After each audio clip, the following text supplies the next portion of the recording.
Muito obrigado, não vou demorar mais, porque vocês vieram aqui para ouvir os palestrantes e não essa larga introdução.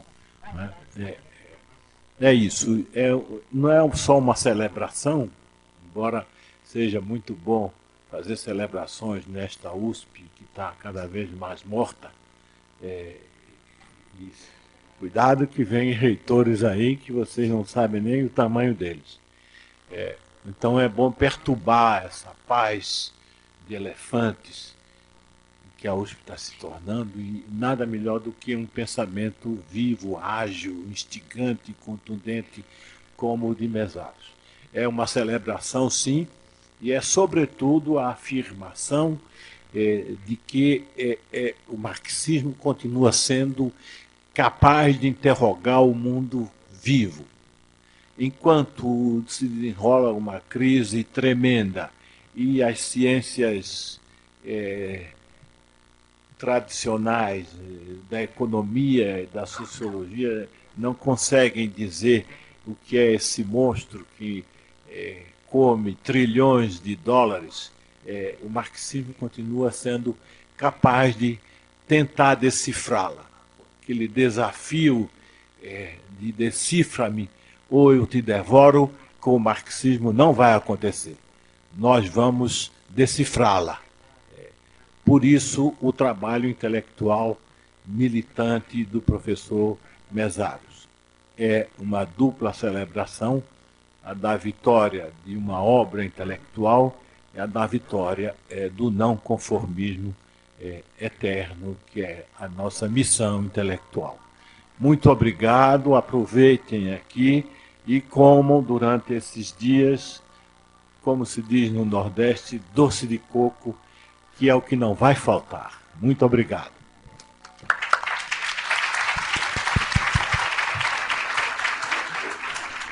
Bem, eu queria então agradecer muito aqui a presença do professor Chico, a presença do professor Ricardo e gostaria de convocar aqui os nossos bravos companheiros que farão as apresentações aqui da mesa das 14, que já está se tornando a mesa das 15 horas. Gostaria então de chamar a professora Virgínia Fontes, uma queridíssima amiga da Federal Fluminense. Eu queria chamar também o professor Oswaldo Cogiola, querido amigo do Departamento de História, professor Wolfgang Leomar. Oi? Vamos nos colocando aqui, depois eu distribuo aqui os nomes, sabe? Depois a gente vê, olha para a cara da pessoa. O professor Wolfgang, que é pesquisador do CENEDIC, além de professor do Departamento de Filosofia da Federal de São Carlos. E, finalmente, o professor Miguel Veda. Miguel? Cadê o Miguel? À minha esquerda, então, Ricardo. Professor Miguel Veda, que é professor da Universidade de Buenos Aires. Nós, na verdade, não havíamos definido propriamente uma ordem aqui antes de começarmos as atividades, porém com 5 de tolerância para fechar. Tá bom, Miguel?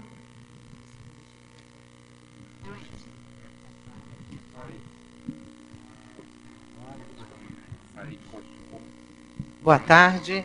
Está dando para ouvir, né? Bom, é uma satisfação enorme estar aqui nessa USP, né, nessa universidade brasileira, que hoje em dia anda bastante paquidérmica, embora de vez em quando dê uns bons soluços, né? E os soluços, quando dá os soluços, enchem a gente de satisfação. Então, é uma enorme satisfação estar aqui na USP, estar aqui nesse evento, em homenagem ao Mesaros, e homenagem a ele é, sobretudo, o seguir decifrando a esfinge que continua nos devorando, e com os companheiros de mesa. Bom, isso posto, que são todos amigos, e que a gente acaba só podendo se encontrar nas mesas de trabalho. Raramente nas mesas de bar, mas nas mesas de trabalho. Às vezes, quem sabe, a gente consegue também uma mesa de bar, mas está sendo mais difícil, né? Bom, então vamos, isso posto, vamos ao trabalho. A minha ideia A obra do Mesaros abre para muitas possibilidades e está sendo publicado, foi publicado, né, um livro novo dele que eu acho que é essencial hoje para a universidade, uma vez que eu venho trabalhando. Eu sou professora aposentada da Federal Fluminense, onde eu continuo atuando na pós-graduação, na orientação, principalmente em cursos de pós, na área de pesquisa, mas atualmente minha atuação, digamos assim, central, está numa escola que se chama Escola Politécnica de Saúde Joaquim Venâncio, da Fiocruz, que, por incrível que pareça, é uma escola de ensino médio que tem uma pós-graduação e que é uma escola que tem um projeto contra-hegemônico muito interessante de fato, ser pública. Pública no sentido mais literal do termo, portanto, brigando com todas as privatizações, a começar pela da Alma. E lá eu venho trabalhando com um grupo de epistemologia. E esse livro do Mesaros é especialmente bem-vindo, porque nós temos de pensar as condições do conhecimento que produzimos. Porque as condições nas quais estamos produzindo esse conhecimento são as piores possíveis. Mas não foi por esse caminho. O Poder da Ideologia, que é o título da mesa de hoje, e a sequência de trabalhos do Mesaros que toca sobre ideologia, é excelente para tratar disso, de como as ciências sociais e a filosofia se tornam, ou uma boa parte delas se torna uma reiteração do discurso ideológico. O meu caminho vai ser um pouquinho diferente, embora eu vá partir do Mesaros, sempre nesse nosso desafio do mundo contemporâneo. Então, vou pegar algumas citações da obra do Mesaros, em especial Filosofia, Ideologia e Ciência Social, que balizam, que abrem a questão a partir da qual eu vou trabalhar, que é a emergência de uma forma de ser, ou de uma forma de sentir, dessa fração dominante hoje mundial. Mas, para não atropelar, vamos ao começo. Abre aspas. A ideologia, como forma específica de consciência social, é inseparável das sociedades de classe.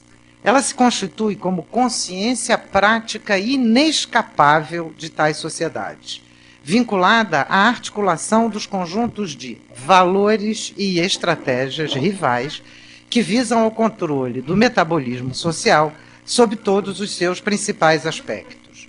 Os interesses sociais que se revelam ao longo da história e que se entrelaçam de modo conflitante encontram suas manifestações no plano da consciência social na grande diversidade do discurso ideológico, relativamente autônomo, mas de forma nenhuma independente, com seu impacto poderoso mesmo sobre os processos materiais mais tangíveis do metabolismo social. Esse livro do Mesaros, como o título indica, está voltado para pensar a relação entre filosofia, ciência social e ideologia. Então, portanto, ele está voltado diretamente para compreender o discurso legitimador ideológico. E ele explicita 3 formas principais das quais esse discurso se recobre. A primeira forma é o apoio acrítico, ele dá o exemplo do Menênio Agripa, aquele da metáfora organicista, da revolta dos plebeus em Roma, que é cada um tem sua função no corpo. A segunda posição é uma posição crítica, porém limitada, que indica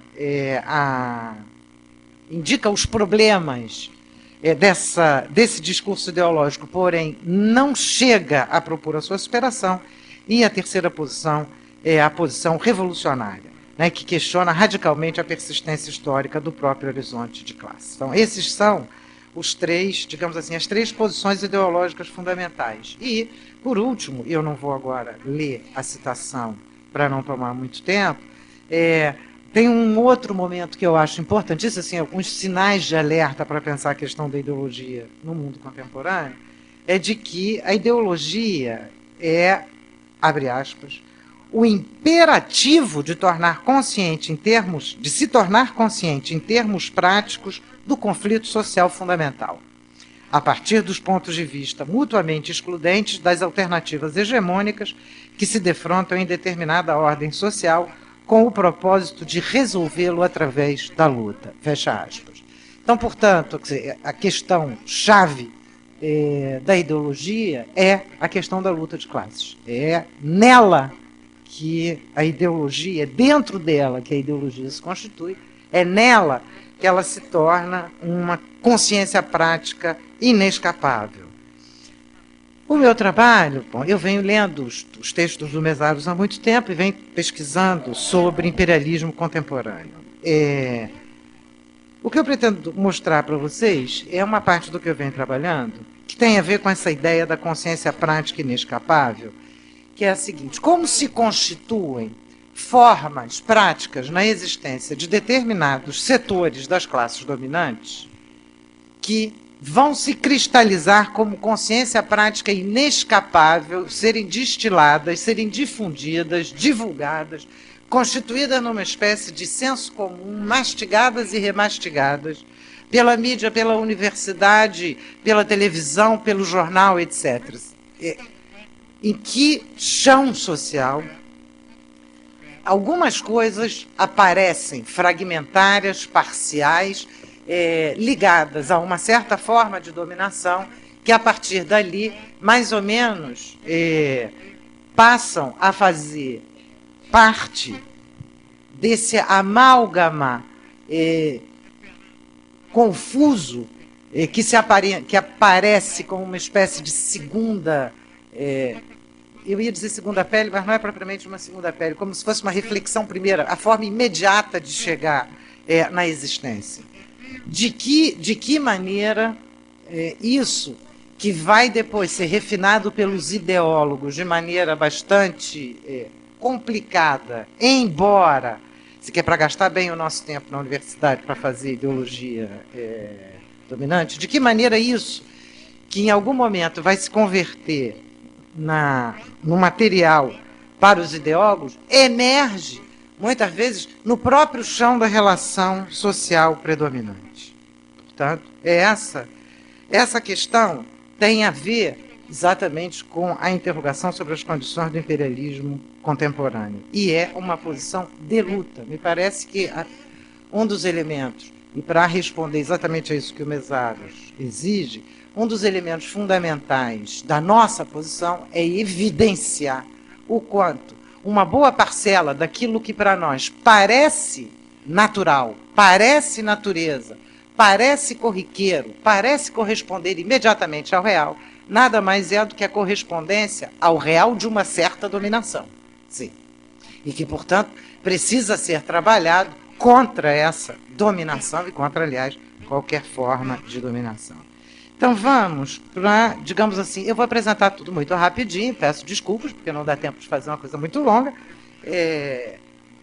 Algumas características do formato socioeconômico da fração dominante capitalista contemporânea no cenário internacional e também no Brasil. Em primeiro lugar, eu queria dizer que, embora aparentemente o argumento seja econômico, não se trata de economia. A minha preocupação é uma preocupação sobre a relação social que permite que uma determinada fração seja dominante. Nós hoje assistimos, e em crise, nós assistimos à crise da dominação de uma certa fração do capital, que, apesar de ter lançado o planeta numa crise, continua sendo sustentada poderosamente pelos governos para manter essa posição de fração dominante central. Para quem é essa fração dominante central, que a gente vem chamando de fração financeira, ela é alguma coisa certamente além daquilo que o Lenin chamou de união íntima entre capital industrial e capital bancário. Porque o Lenin, quando chamou essa união íntima de capital industrial e capital bancário, estava falando disso em 1916. Nós temos 90 anos de concentração capitalista com relação ao tempo do Lenin. Então, portanto, o mínimo é uma brincadeira, mas o mínimo que eu posso dizer é que a união íntima do início do século XX se tornou fusão pornográfica no início do século XXI. Né? Naquele momento era possível identificar o industrial, o banqueiro, em personalidades razoavelmente humanas, pessoas físicas, além das suas entidades jurídicas, e ver o casamento entre uns e outros, tanto dos filhos com as filhas e vice-versa, quanto das empresas. Não é? Era uma união íntima.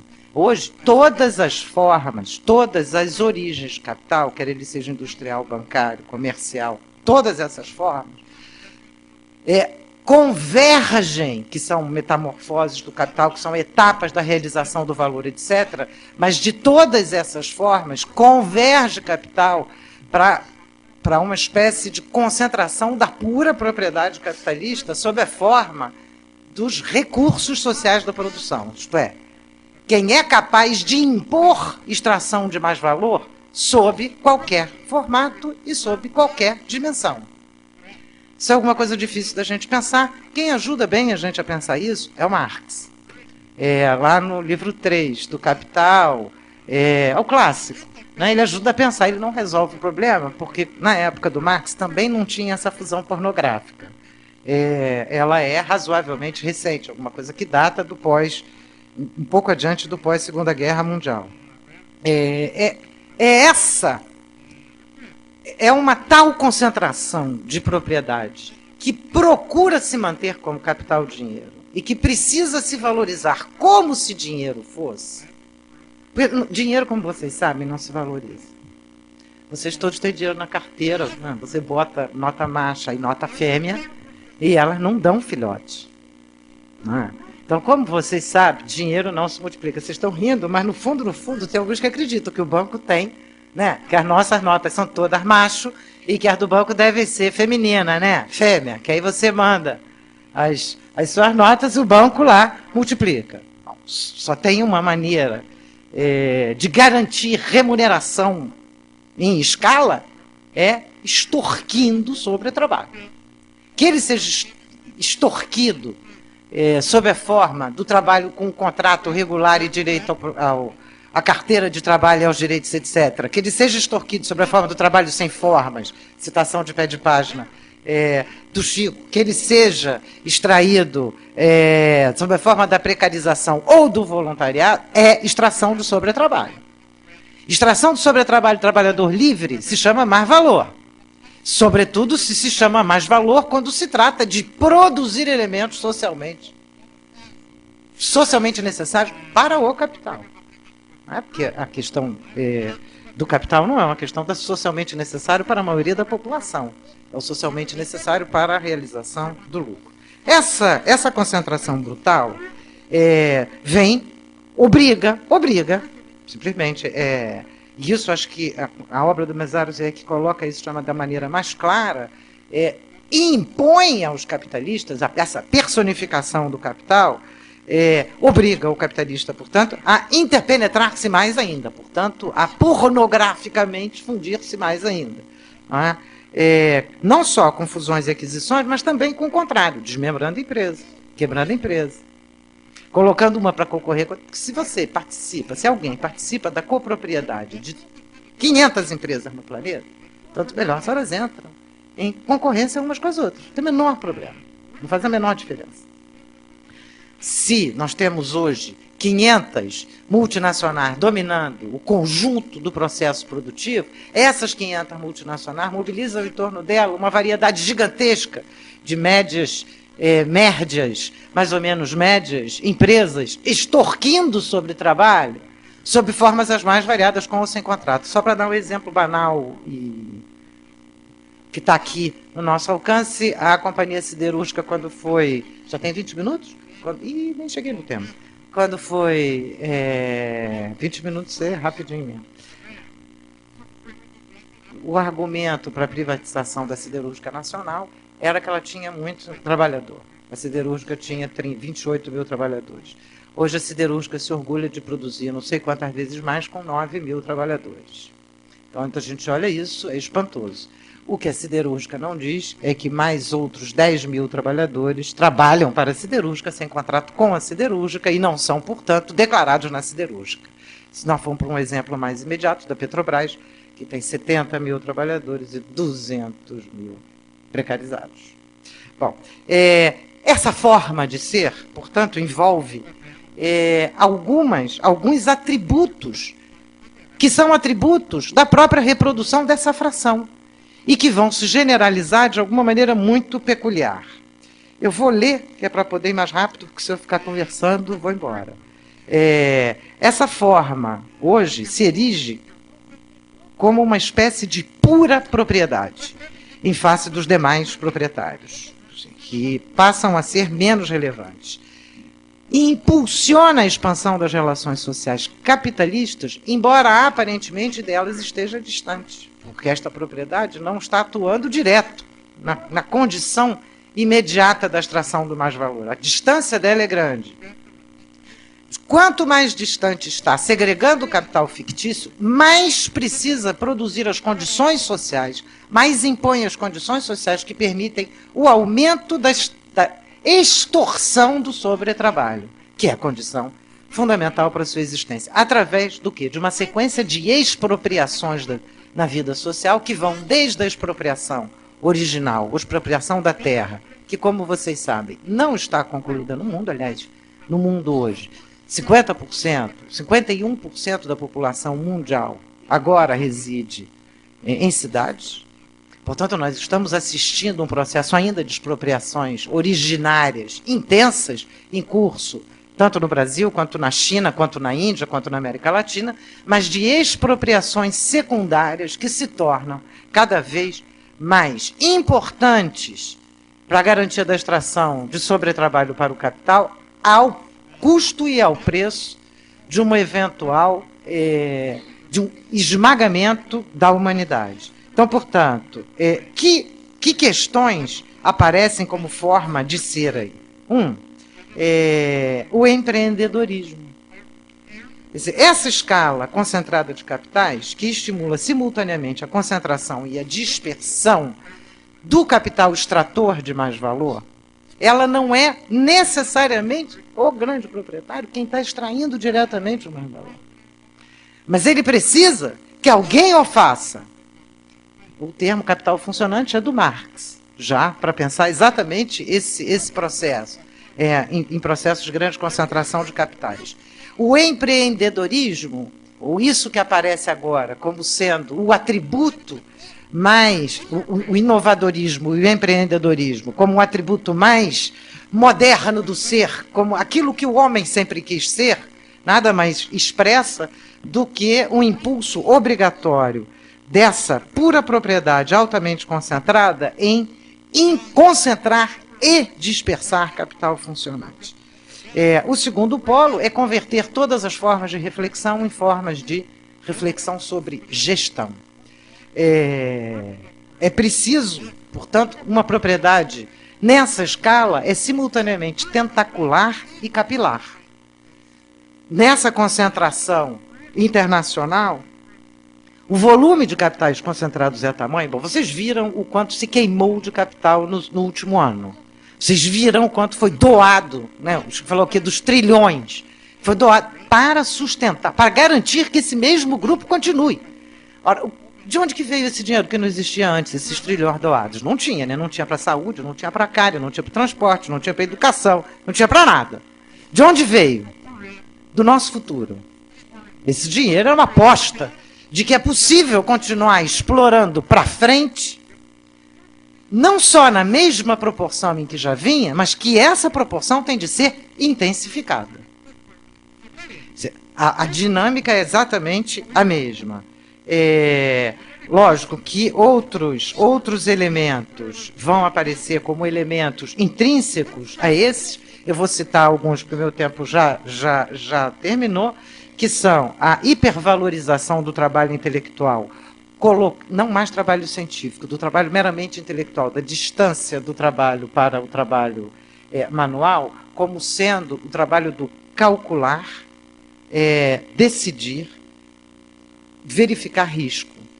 E corresponde essa que vai fazendo, por exemplo, toda uma geração jovem no Brasil ser gerente de projeto sem direitos de trabalho, se considerando fazer trabalho intelectual e, o que é pior, trabalho engajado, quando meramente faz trabalho sem direitos.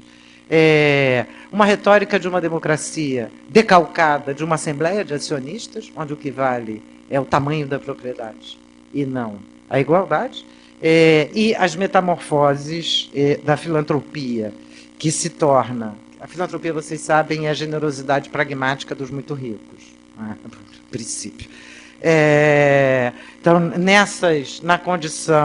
nas condições de necessidade de controle de uma força de trabalho que não é mais controlada diretamente, de maneira direta, pelas unidades empresariais, ela passa a ser controlada a partir de formas da organização público-privada,